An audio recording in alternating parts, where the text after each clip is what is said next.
My name is Nathan Sorenson. I work at SparkFund, and we do financing for energy efficiency projects. So I'm going to start with a timeline of events.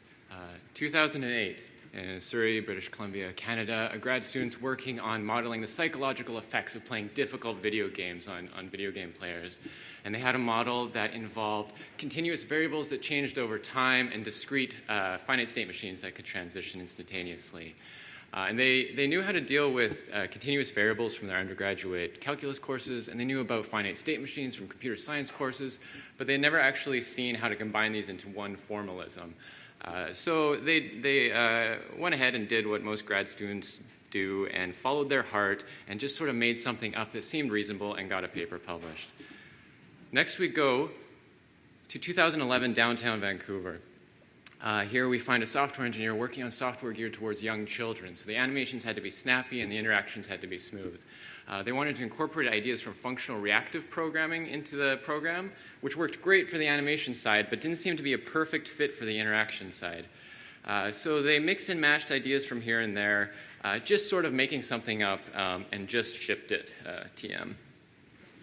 Finally, in 2015, we find a software developer working on financial software, modeling a certain type of contract called a waterfall rule.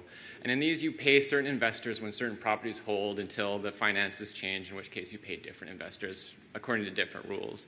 And this was all well and good, but it seemed every time a new one of these rules entered the mix, there was a combinatorial explosion of complexity. So they started doing what we all do, mix and matching ideas to come up with some domain-specific something or other to express this notion with combinators. But then an important discovery was made. Now, of course, I was the victim and perpetrator in all these cases, and I'm here to share my discovery. And the common thread in all of these cases was a formalism that I had ad hocly and informally specifiedly implemented 2.5 times, and that is hybrid automata. Hybrid automata is not a new idea or a particularly obscure idea, but it was new to me. So I'm just going to share what these are about because I find them really useful and really explains a lot of things I've wanted to do in the past.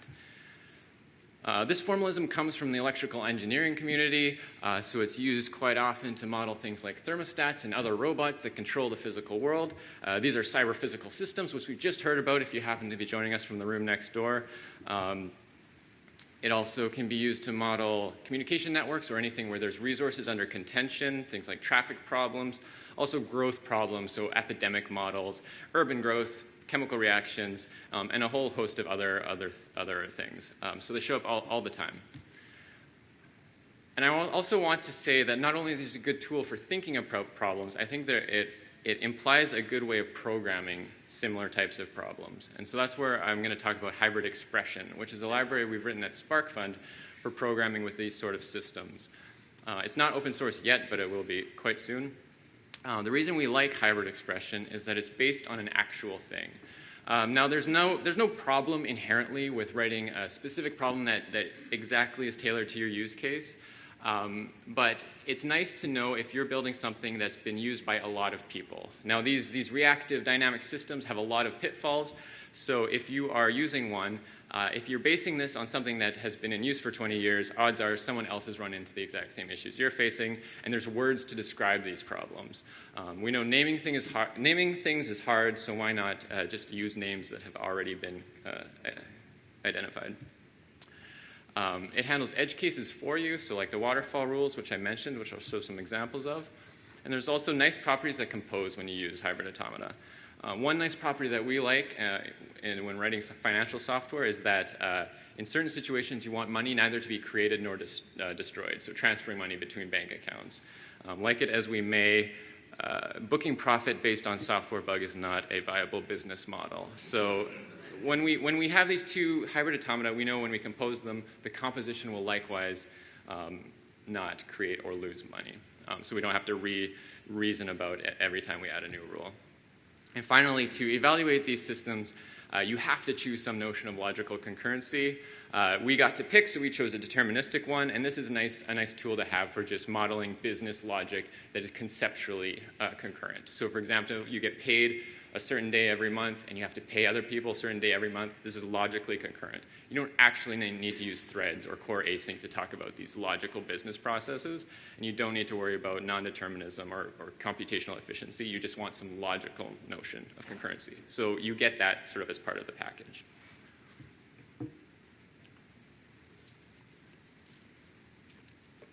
So I'm going to describe how we model a simple system with hybrid automata. So we have here a bucket with a certain amount of water. So W represents the volume of water in this bucket. Now we, at a certain point, want to open the valve and release the water. And we'll see that we're assuming water is leaving this bucket at a constant rate. And we'll describe that constant rate with a differential equation. So here dW equals -1 during this period. So that's just saying the water is leaving the bucket at a rate of -1. You can think of this as units of water per second. There's lots of different notations for derivatives. You'll see dW over dt, W prime, W with a dot, and those all mean the same thing for this, in this context. Now, at a certain point, we can close the hole, start filling the bucket up again, and the differential equation here will say dW equals +1. So again, the bucket is filling back up at a constant rate. So we can describe this system with a hybrid automata with two what are called control modes. So if you've seen finite state machines, it's the same sort of idea. The system can only be in one control mode at one time, but there is logical time passing while it's sitting in a control mode. So here, the logical time passing is described by what's called a flow condition, which is a differential equation. So while the system is in this mode, water is leaving the bucket. Now, at a certain point, we want to switch modes, and so we can transition across one of these edges, and we're allowed to do so when we satisfy what's called a jump condition, and these are sometimes called guards. So here it says when water gets to be less than 2 units, we're allowed to switch into this next state. Now, strictly speaking, this is what's called may jump semantics. So when you annotate an edge like this, it means you're allowed to jump when this condition is true. If you want to, okay, so it goes up like that, and then we have a jump that lets us go back. If we want to talk about when you must jump, you have what's called an invariant condition. And that's saying you have to leave this state before W is less than 1, essentially. So this allows you to talk about non-determinism in the formalism. It's important to keep in mind this doesn't mean random or like you don't get to ever pick. It just means it's unspecified how the choice is made. So you could just, by fiat, say we're going to jump as soon as possible all the time, or you could say we're going to jump as late as possible. Quite often, when you're modeling a system, you want to say some evil demon is choosing the worst possible time to jump, and I want to prove that my system still behaves well given that situation. So this doesn't mean it's a random jump. It just means at this point we're leaving it open to interpretation. So we can have systems with multiple variables. Here we've got 2 buckets connected, X describing the volume of water in one bucket and Y in the other. And we can imagine that when we let the water flow, we're going to see X decrease and Y increase until they reach steady state, at which case they stay constant. So this is a hybrid automata with 2 control modes.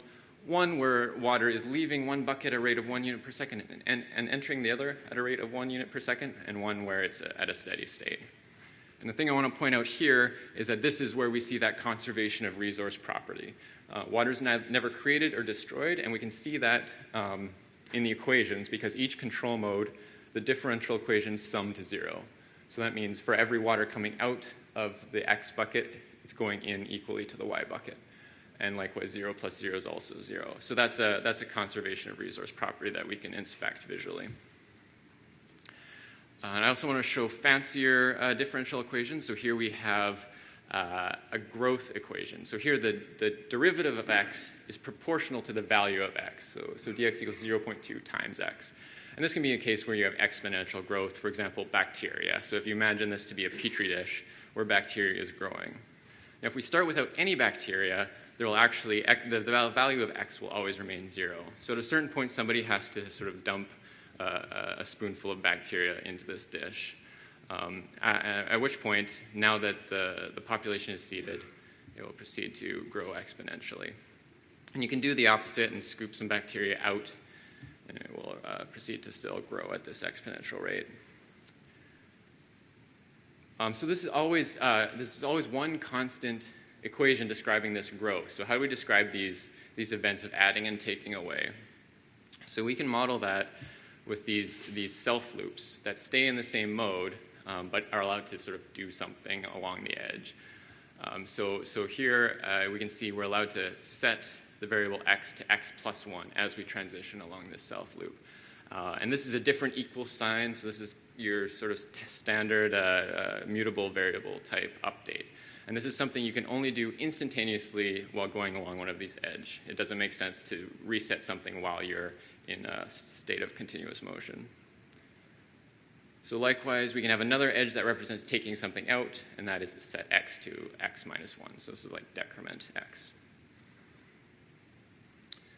And there's a connection between bacterial growth and an application we often find ourselves in, which is modeling bank account interest, which works the same way. So the more money you have in the bank, the more interest you're going to get per month. Now, bank accounts don't tend to give you continuously compounding interest. It's usually based on some periodic interest compounding period. And that's a fine thing you can do. So hybrid automata don't have to be with respect to continuous time. They can be with respect to a discrete periodic notion of time. So in the same way, when you do this, you usually switch the derivative notation to this delta, and the differential equation becomes what's called a difference equation, but it's the same idea. So here time goes in these jumps, the jumps representing the compounding periods of the interest rate, and it grows again in this discrete notion. So this just shows that this is a thing you're allowed to do with hybrid automata. So just to recap all the features you've seen, you've got continuous motion described by differential equations that hold in a control mode. You can do jumps instantaneously along edges. You can have multiple variables that interact, and you can mutate those variables in a state transition, and time can be continuous or discrete. I think I was maybe saying that one behind. That was the animations there.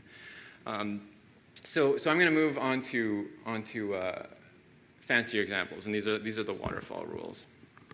So here, the situation is if we imagine we have 3 investors pitching in $100 each to a project, and they're expecting a little bit more in return. So, this project might be an energy efficiency upgrade, and there will be savings generated. So each investor is expecting a little bit extra back. So investor A is the most conservative investor. They only want $108 back. But they expect to be paid first because they're taking the least amount of risk. So if something goes wrong and there's not enough to go around, they want their money first. Opposite is investor C, who wants the most, but they agreed that if anything goes wrong, they're last in the list to see their money. So if you imagine this as a set of stacked buckets, the first mode we're going to be in is adding water to the first bucket and subtracting from P, which is the money from the project. And that will fill up at a state of 1 unit per time unit, at which case A gets the money they expect, and we move into the next state. B fills up. If at any point we run out, we have this catch-all mode that says there's not enough money left to go around, and we leave this state. But if we had enough, we could continue giving money to investor C. And so again, you can see here, all these differential equations sum to 0, so money is conserved. And we can do fancier waterfalls. So this one, we're still giving preferential treatment to certain investors, but we're not giving all of the money to investor A and then only giving money to B. We're giving a little bit to everybody, just preferentially. So if something runs out, everyone will have a little bit of something. So here, I've made the buckets different widths. So even though the water level will rise sort of at the same rate, a wider bucket will get more volume per second. So that's the intuition there. So we start, our first control mode is everybody getting a little bit of something. So A is getting the most, so they're getting 3/6 units per logical second. And B here is getting the slowest, so they're getting 1/6. These all sum to 1, so it's coming out of the common bucket at the same rate. We go until A is satisfied, and then we continue on just giving to C and B. And then finally, C is the last one. We can do the same thing the opposite way. So this sometimes happens when people get out of balance and need to be caught up to be equal with the rest of the investors. So here A, we want to pay them back first. until they're caught up with B, in which case we pay them both up, and so on. So you can imagine if you're writing a lot of code that does this manually, you start to feel like there should be a pattern here. These seem like built out of some notion of simpler building blocks that there should be. There should be a solution to this. So what I've shown you is hybrid automata, the exact formalism that you would find in an engineering paper. So they're a great tool for formalizing this type of logic, but they're not yet a great tool to program with. And the reason is, as I haven't shown you any notion of composition. Like, all the examples have sprung forth, fully formed, all defined, and there's no idea of building up a bigger hybrid automata out of a smaller one. And that's sort of an inherent problem with the formalism.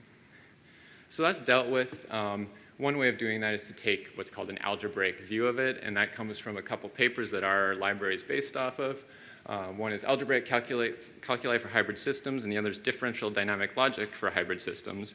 And I don't need to get into the details of what it means to look at something as an algebra, but the takeaway for us is that you get a recipe you can follow to give you a nice, well-behaved language, programming language for a thing. So concretely, that means we can get away with 3 atomic expressions that describe really basic machines. I sometimes say machines thinking of finite state machines, but I mean automata. And 4 combinators that you can use to compose and build up the structures. So I'm going to talk through each of these one by one, and you might have a sense of déjà vu as I do so, and that's because you might be familiar with the connection between regular expressions and non-deterministic finite automata. And so just your standard regex correspond to finite state machines. So if you know that correspondence, that's justified by an algebra in a really similar way. So we're doing that trick here. And I only mention that to give some justification for the naming of our library. So we're thinking of these as these are the regular expressions for hybrid automata. But you don't need to worry about that to use the library. So this is a first atomic super minimal machine that we want to be able to have a piece of code to represent. So this is a hybrid automata that does nothing but makes one jump to update the state instantaneously, and then does nothing else. So I want to introduce sort of a notation for talking about what I mean by saying and nothing else. And so I'm going to draw another circle in here to represent a terminal mode. Now, I'm putting up a little warning sign because this is not strictly something you can do in hybrid automata. This is just how I visualize it. The papers I talked about justify how you can think of a hybrid automata as terminating, and so I find it helpful to have a visual notation for expressing that. So just to not confuse you, if you're looking at papers and not seeing this notion of termination, that's why. So it's just for me, it's helpful for me to visualize. If it doesn't help you, you can ignore the pictures and focus just on the code. That is fine as well.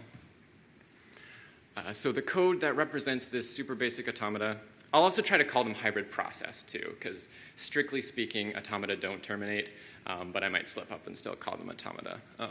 So I'll say this hybrid process can be described as with the constructor update offset. And this takes a regular Clojure update function or any function that describes how you want to update your instantaneous set. So offset is the word we're using to describe the value the variables take at any point in time. So I like to see the type. It helps me know that there's nothing up my sleeve. So update offset is a constructor that's giving us an hexpr, which is a hybrid expression. So this is not hybrid automata, but it's a piece of code or syntax, you can think of it that way, which is just data that describes hybrid automata. And it takes in a function that updates an offset. And an offset is an associative data structure mapping variables to their values. So here, it's a map where the variable x is containing 300. And so if you can write a function that can update this structure, you can represent that as an update offset expression. The next thing we want to talk about is flow conditions. So here is a simple hybrid automata that is subtracting, if we're thinking of the waterfall example, subtracting from the project account and adding to the investor A's account at a constant rate. The trick here is that we, in this algebraic view, we actually want to move away from thinking of properties of control modes. We don't actually want to talk about control modes at all and just think about what becomes true via a process. And the reason we want to do that is because processes compose. You can think of what it means for running two processes in a row. That itself is a process. However, control modes, composing two control modes is not necessarily itself a control mode, so they don't line up in the same way. So the perspective we're taking is moving to thinking of everything as true via some process. So again, I'm going to put the little warning alert up and say we're going to start thinking about this not as a property of a control mode, but something that becomes true via a jump. Again, this is not a strictly speaking hybrid automata thing to do, but it's a justified way of looking at the same types of systems. And that's nice because this now has the exact same shape as our last atomic expression. So instead of update offset, now we have update flow. And again, instead of setting the variable values, we're setting their slopes, essentially. So here we're setting P to decrement at 1.6 units per second and A to increase at the corresponding rate. And the type looks the same. This is a constructor for our hybrid expression. And it takes a regular Clojure function that updates flows to flows. So that's the core library of Soch and nothing fancy with that anonymous function. So a flow is likewise an associative structure mapping variables to values. And I just want to highlight one of the fancier derivatives here, and this is the growth rate. So we provide a fixed set of expressions for describing growth rates. You could imagine maybe wanting arbitrary Clojure functions here, and that's something you could think about having. But we get benefits by allowing just a restricted subset of equations here. Essentially, that lets us do closed form solutions and to get exact answers sort of very efficiently. And the final atomic piece we need to express is the idea of a jump condition. So this hybrid automata jumps when x is greater than 8, and it must jump when w is greater than 8. So this has sort of eliminated any confusion or non-determinism. There's only one way you could possibly evolve automata that looks like this. And we represent that with the until expression. So again, you can see this is a mapping of variables to values, and the values here are a restricted set of predicates over the values they can take. And we use the restricted set for the same reasons. Another thing to notice here is we've removed non-determinism by construction. So there's simply no way to express non-determinism for hybrid automata built from these hybrid expressions. And the type, again, this is just a constructor for H expressions. So now we're moving to the combinators. The first natural thing you would want to consider is what would it mean to run one hybrid process after another. So I'll call these A and B, and we want to think about what it is to join the terminal mode of one to the initial mode of the next machine. So you can think of, when we saw that until expression, that represented something that took a logical duration of time. It was waiting until W was greater than 8, which could be say 5 seconds to do that. So we can think of the process executing as some sort of thread that takes logical time. This is not computational time or wall clock on your CPU time. We can represent the composition of these two as A times B. So this comes from the algebra view, and it corresponds to sequencing in a regular expression. And that means this composition will begin when A begins and ends when B ends. And you represent this with the expression sequence A and B. And any list of H expressions can be sequenced in this way. The next thing you might want to do is repeat something forever. So that's connecting the terminal mode up to the initial mode. We call this A omega. You might be aware of A star or the Kleene star from regular expressions. This one means something slightly different. So the A star means repeat as many times as you want, but you have to finish at some point. This one means you have to keep going forever. So if A takes some duration, A omega will go on forever. And this is repeat A. And the final thing you want to do is have some notion of doing two things at the same time. So the waterfall is doing exactly that. It's paying back two investors possibly at the same time. And again, this is not something that you can really represent explicitly in hybrid automata notation. So there's two ways to do it. One way is called lazy parallelism. So if A, and now I'm almost thinking of these processes as threads. If A takes some logical duration, B takes some other logical duration, the lazy parallel composition of them will sort of end when the very first composite ends. So you can think of the correspondence to lazy sequences as doing just as much work as you have to do something productive. Here the lazy parallelism is doing just as much as it has to till somebody terminates. And the opposite of that is strict parallelism, where you wait for all of the processes to terminate, so the lengthiest one. Now you're probably a little bit worried at this point because I've just mentioned shared state and concurrency and so on. So what are the semantics of that? So considering strict parallelism, if there are some instantaneous events happening in A and other events happening in B, the ones that don't conflict are easy. Those just map to happening in their logical sequence. But the ones that happen at the exact same instant are important to talk about. So again, if we're using these to model, like I'm getting paid every 15th of the month, I'm also having to pay bills every 15th of the month. There's a finite resource that I have in my bank account where one of these has to win. Or if I have to pay 2 bills is maybe a better example on the same day of the month. I have to make a choice of where that money is going to go.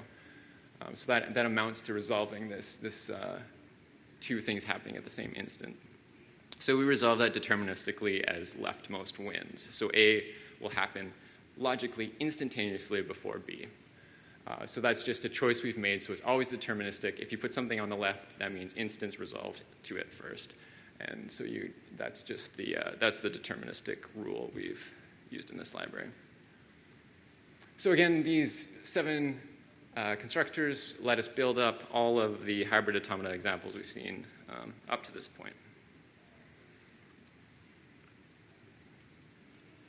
So I'll walk through the code of how this one ends up looking. So this is an example where we're giving money back to A first because that investor is the most behind, and then eventually giving to all 3. So let's focus first on the leftmost mode here, where we're giving money just to A and drawing it from B. And this is an update flow expression, and the function we'll pass it is taking a flow and updating the value P by decrementing it by 2/6 and incrementing A by 2/6. We could have used an assoc here just to hard set it to the flow we wanted, but it will make our lives easier if these are additive, because then we can stack them on top of each other. And then we also want to say in this expression, if we ever run out of money, so that's until P is empty, then we want to update the flows to 0. And so these are all sequenced one after another. We can abstract this into a function, since this is just a regular piece of data that we can define and assign to variables. So we would define a function called pay, which is the same code except abstracted over the variable and the rate. So we can use this to talk about each step separately. So I've shifted the modes off the screen a little bit to make space, but you can see that one way of representing this is doing all these 3 things in parallel. The first one is paying A right away. The second one is waiting until A has enough and then paying B. Final one is waiting until B has enough and then paying C. And so it's abstracting that pay expression using it in 3 places. And we know because pay is agnostic, it always sums to 0 no matter how many times you add it. We know this composition will not lose track of money in this example. And again, before this happens, we can have a sequence, an update offset to initialize the original variables. So to get an answer out, so this is sort of the top level API to run these things, we have something called init, which takes a hybrid expression and puts it in its initial state. And then you can call steady state, which evaluates it to its termination state. So I've talked a lot about mutation and threads and shared state, but this is all pure. It's a pure API. So it's all just logical mutation. So you can think of your threading macro. It kind of looks like mutation, but there's no actual mutation going on under the hood. And so this returns what we call the hybrid state. So that's got the offset like you saw, which is the values of the variables at a point in time, and the flows, and just some other diagnostic-y type things. So that's init. Steady state. You also have run, which lets you evaluate a system a certain number of logical time steps. So if you're using this for animation, for example, you might want to see how things change over time and draw a picture and make an animation, as opposed to just getting the final result.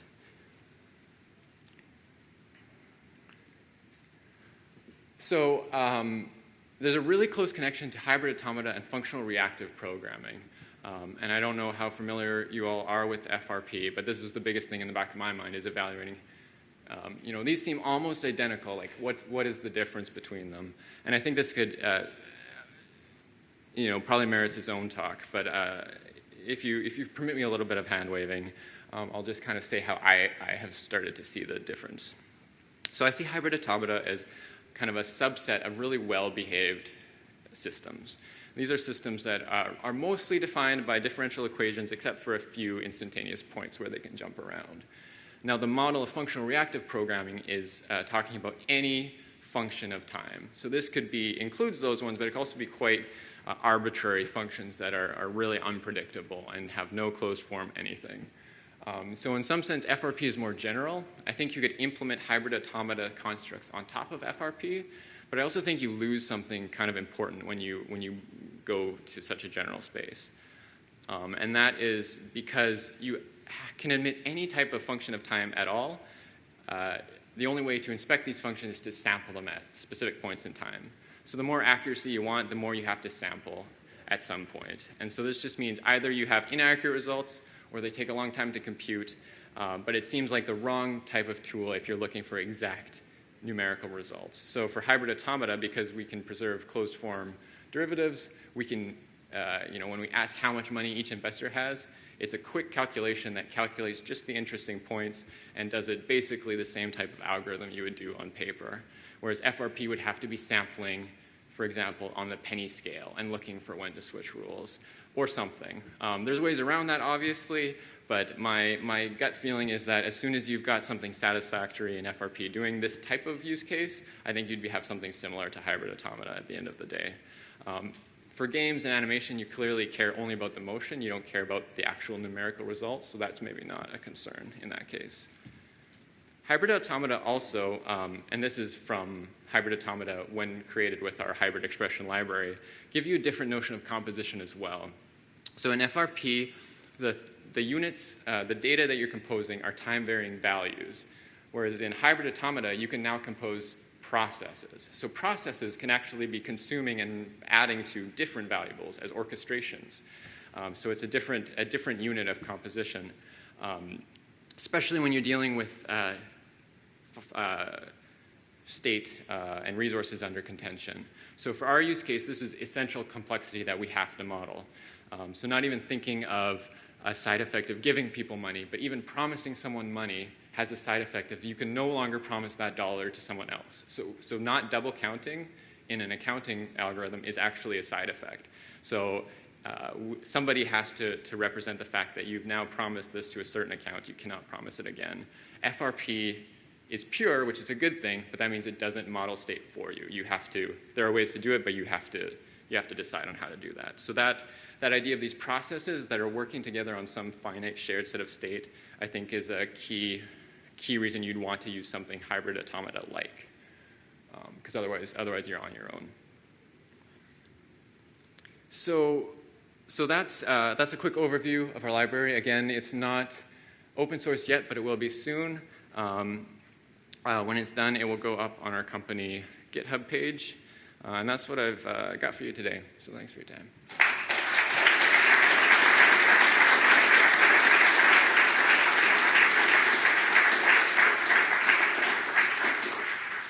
So I think we've got time for, we got time for questions. Yeah. Did we talk to the gambling industry? Okay, that's our next pivot. At the back on the, yeah. So what do you actually get out of the non-deterministic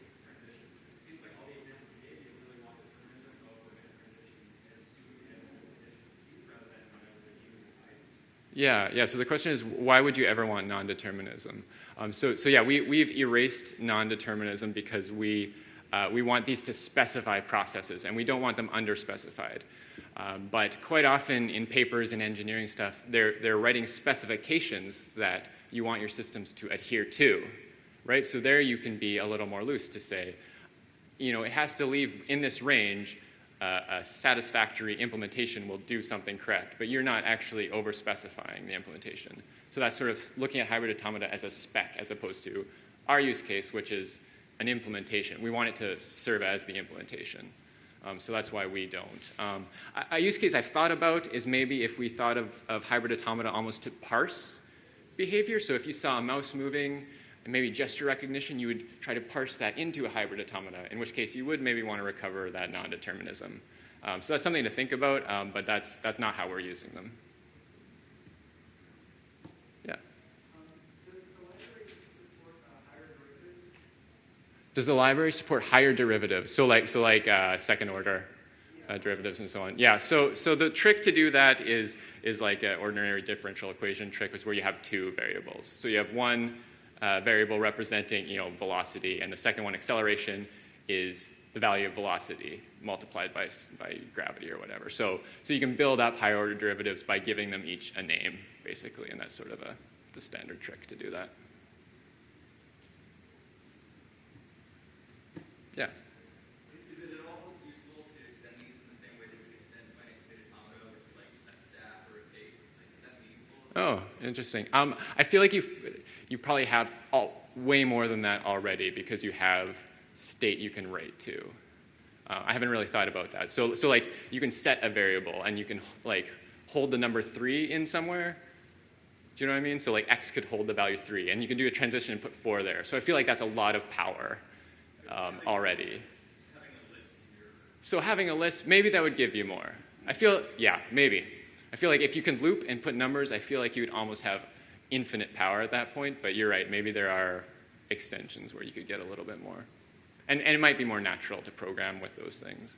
I'm not sure what it would mean to have a list that has a derivative, but there's probably some interesting ideas there.